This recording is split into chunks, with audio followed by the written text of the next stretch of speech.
All right, so we're diving deep today into a really, really heavy story. Yeah, this one's tough. It's a tragic event Yeah. unfolded on Christmas Day in Milton Keynes. Not exactly the kind of Christmas story you want to hear. Definitely not. You picture Christmas Day, Santa Cruz Avenue in Bletchley, just a regular, seemingly ordinary apartment block. Right, probably some Christmas lights, maybe a bit of snow. Yeah, exactly.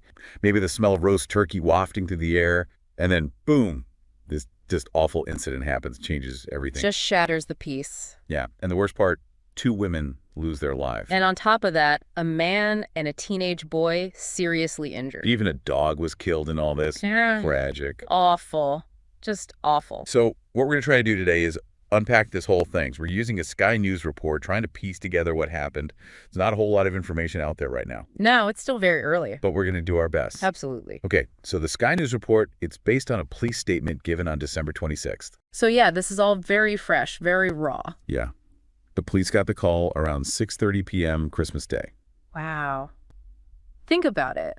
Families are probably just finishing up their Christmas dinner. Kids are playing with their new toys. Yeah, the day is winding down, everyone's relaxed, and then this violence just erupts. It's a stark contrast, the joy of the holiday and then the sudden darkness.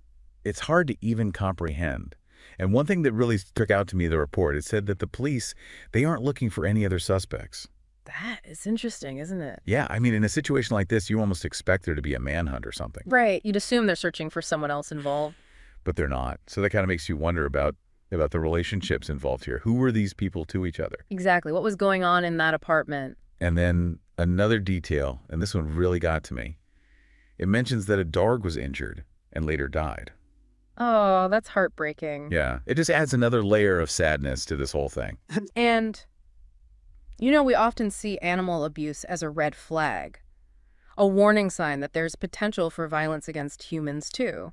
That's a scary thought. Yeah. It makes you wonder what else might have been going on. It's definitely a cause for concern. So the report also gives us the ages of the women who were killed, 38 and 24. So young.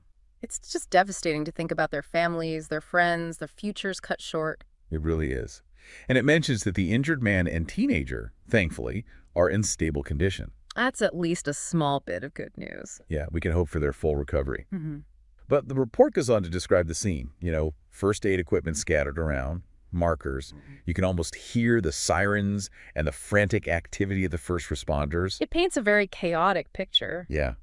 And Detective Chief Inspector Stuart Brangwyn, who's leading the investigation, he stated that all the parties involved were known to each other. Now, that's a crucial piece of information. Yeah.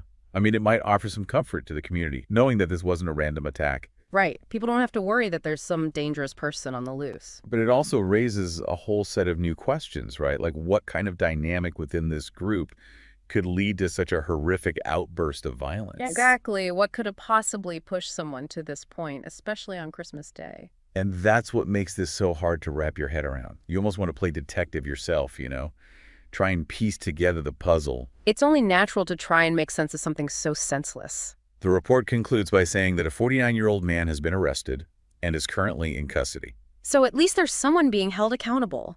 But there are still so many unanswered questions. What were the motives? Were there any warning signs that people missed? And those answers, they might never fully come to light. Yeah, that's true. It's hard to even fathom what could lead to such a tragedy, especially on a day that's supposed to be about peace and joy. It's a stark reminder that darkness can exist anywhere, even amidst the celebrations. Absolutely.